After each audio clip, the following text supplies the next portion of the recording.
नमस्कार मेरे प्यारे दोस्तों। मैं हूं आपका मिस्टर चन्ना और आप सुन रहे हैं रियल लाइफ हॉरर स्टोरी, जहां हम आपके लिए लेकर आते हैं सच्ची और डरावनी कहानी। आपने बहुत सारी कहानी सुनी होंगी, लेकिन आज की जो कहानी है वो कहानी आपकी रूह तक को कँपा देगी। तो चलिए आज की कहानी शुरू करते हैं, लेकिन उससे पहले आप लोगों से एक शिकायत है। आप लोग कहानी को पूरा तो सुनते हैं लेकिन लाइक नहीं करते।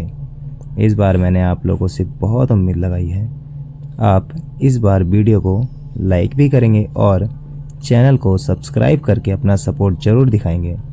अगर आप लोग चाहते हैं आपका नाम वीडियो में लिया जाए तो कमेंट में अपना नाम और शहर का नाम लिखें। तो अब ज़्यादा समय नहीं लेते हैं, तो चलिए कहानी की शुरुआत करते हैं। दोस्तों, आज की कहानी उत्तराखंड के मालगढ़ की है। उत्तराखंड की पहाड़ियों में बसा एक शांत कस्बा मालगढ़, बाहरी दुनिया से कटा हुआ, पहाड़ों और जंगलों के बीच में छिपा हुआ। यहाँ का मौसम सुहावना था, लेकिन एक चीज थी जिसने इस पूरे इलाके को खामोश कर दिया था। Saint Edward Mission School. ये स्कूल अंग्रेजों के जमानों का बना हुआ था। पुरानी दीवारें, खिड़कियों पर जंग लगे लोहे के जाले और लकड़ी की सीढ़ियां जो हर कदम पर चर चर करती थी। स्कूल की इमारत बहुत बड़ी थी, 3 मंजिलें, एक बड़ा हॉल और पीछे की ओर घना जंगल। लेकिन बच्चों और गांवों के लिए ये स्कूल अब सिर्फ पढ़ाई की जगह नहीं रह गया था। वो कहते थे, तीसरी मंजिल में कुछ है, कोई है जो अब भी वहां रहता है। नाम वीर। नवी कक्षा का छात्र बेहद जिज्ञासु था। उसकी आंखों में चमक और दिमागों में सवालों का तूफान लगा था। भूत प्रेत की कहानियां उसके लिए सिर्फ कहानियां थीं। जब उसने सुना कि तीसरी मंजिल पर किसी आत्मा का साया है तो उसे हंसी आई। उसने अपने 2 दोस्तों अनिकेत और सौरभ से कहा, अरे कुछ नहीं है वहां, बस लोगों ने डर अफवाहें बना ली हैं। मैं जाकर दिखाऊंगा कि वहां कुछ नहीं है, और साथ में तुम भी चलना। उनमें शर्त लग गई,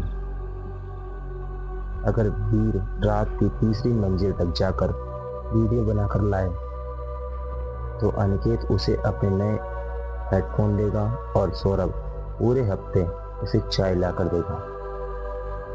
अगले दिन वीर अपना फोन, टॉर्च और एक पुरानी किताब स्कूल बैग में डालकर स्कूल पहुंचा। दिन भर क्लास में शांत रहा। जब सब चले गए तो तीनों दोस्त बाथरूम में छिपकर रुक गए। शाम ढलने लगी, स्कूल के गेट बंद हुए और पूरा इलाका अंधेरे में डूब गया। रात तकरीबन 12 बजे देर की घड़ी ने टाइम बताया। तीनों दोस्त धीरे धीरे पहली और दूसरी मंजिल की सीढ़ियों पर चढ़ते हुए तीसरी मंजिल के दरवाजे के पास पहुंचे। ये एक भारी लोहे का दरवाजा था जिस पर एक बड़ा ताला हमेशा लटका रहता था, लेकिन आज ताला गायब था। वीर ने दरवाजे को धीरे से धक्का दिया। दरवाजा चरमराता हुआ खुल गया। भीतर से ठंडी हवा का झोंका, इतना कि ठंडा तीनों कांप गए। कमरे के भीतर अंधेरा था। धूल भरी हवा में टॉर्च की रोशनी तैरती रही। दीवार पर पुराने बच्चों के नाम जैसे नाखूनों से खुदे हुए थे। एक कोने में एक पुरानी लकड़ी की डेस्क थी जिस पर एक गुड़िया बैठी थी, नीले रंग की फटी हुई ड्रेस पहने, और उसकी आंखें सफेद, पूरी सफेद थी। वीर ने वीडियो रिकॉर्ड करना शुरू किया। उसकी टॉर्च गुड़िया पर पड़ी। जैसे ही रोशनी गुड़िया की आंखों पर पड़ी, वो आंखें थोड़ी हिलाती सी दिखी। सौरभ पीछे हट गया। वीर, एक धीमी कराहती डरावनी लड़की की आवाज आई। वीर। वीर का खून सूख गया। उसने टॉर्च गुड़िया से हटाकर दरवाजे की ओर घुमाई। दरवाजा अपने आप बंद हो गया था। अनिकेत ने जोर से खींचा, लेकिन वो नहीं खुला। तभी पीछे से आवाज आई, वीर, मेरी कॉपी कहाँ है? तीनों ने मुड़कर देखा। सामने हवा में तैरती एक भूतिया लड़की खड़ी थी, उम्र लगभग 10 साल, नीले सफेद स्कूल की ड्रेस में। लड़की बिना पाँव के, उसके चेहरे पर पूरी तरह चोटों के निशान थे। आंखों से खून की धार बह रही थी और उसके होंठ फटे हुए थे। सौरभ जोर से चिल्लाया, हमें जाने दो। लड़की की आवाज आई, अब आ ही गए हो तो क्लास पूरी करो। एक तेज झोंकाया और अनिकेत की टॉर्च उसके हाथों से उड़ गई और उड़कर दीवार की तरफ रोशनी डाली। दीवार पर खून से लिखा था, जो ऊपर आया वो वापस नहीं गया। वीर ने बौखला कर दीवार को धक्का दिया। अचानक एक छोटी खिड़की दिखी, जो लकड़ी की जाली से बंद थी। तीनों ने मिलकर खिड़की को तोड़ा और बाहर की ओर कूद गए। नीचे गीली मिट्टी और कांटों वाला इलाका था, लेकिन चोटों की किसे परवाह थी? परवाह तो जिंदगी की थी। तीनों दौड़ते हुए स्कूल की बाउंड्री फांदकर जंगल की ओर भागे। अगले दिन सुबह 6 बजे पास के गांव वालों ने तीनों को जंगल के पास बेहोशी की हालत में पाया। वीर को लगातार उल्टी और कपकपी हो रही थी। उसके हाथों पर किसी के नाखूनों के निशान थे।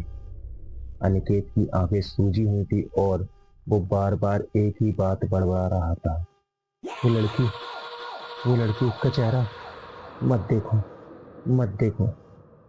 सौरभ की मानसिक हालत बिगड़ चुकी थी। उसे देहरादून के एक अस्पताल में दाखिल किया गया और वह आज तक बोल नहीं पाया है। वीर ने उस रात का वीडियो मोबाइल में रिकॉर्ड किया था, लेकिन जब भी कोई उसे खोलने की कोशिश करता है, स्क्रीन पर बस एक शब्द आता है, तू अगला है। स्कूल प्रशासन ने फिर से तीसरी मंजिल पर दरवाजे पर ताला लगा दिया, लेकिन अब उसका रंग लाल था। स्कूल में आज भी बच्चे कहते हैं कि रात के समय तीसरी मंजिल से किसी लड़की की आवाज आती है, मेरी कॉपी, मेरी पेंसिल, मेरे दोस्त। लेकिन कोई अब वहां नहीं जाता। उस छोटी बच्ची की आत्मा की कहानी ये थी। कुछ कहते हैं कि 1992 में एक बच्ची, तन्वी, क्लास 5B की छात्रा थी। तीसरी मंजिल पर खेलते समय सीढ़ियों से गिरकर मर गई थी। तब स्कूल ने उसकी मौत को दुर्घटना बताया था, लेकिन कुछ पुराने टीचर्स को शक था कि किसी ने उसे बंद कर दिया था उस कमरे में और वो वहीं भूख प्यास से मर गई। अब उसकी आत्मा वहीं भटकती है, अपनी अधूरी कॉपी ढूंढती है, अपने दोस्तों को बुलाती है। अगर कभी तुम किसी पुराने स्कूल की तीसरी मंजिल पर ताले के बिना दरवाजा देखो तो मत जाना, क्योंकि वो अब तुम्हारा इंतजार कर रही होगी। दोस्तों, तुम्हें आज की कहानी कैसी लगी कमेंट करके जरूर बताना। फिर हम कल मिलते हैं एक नई और सच्ची घटना के साथ।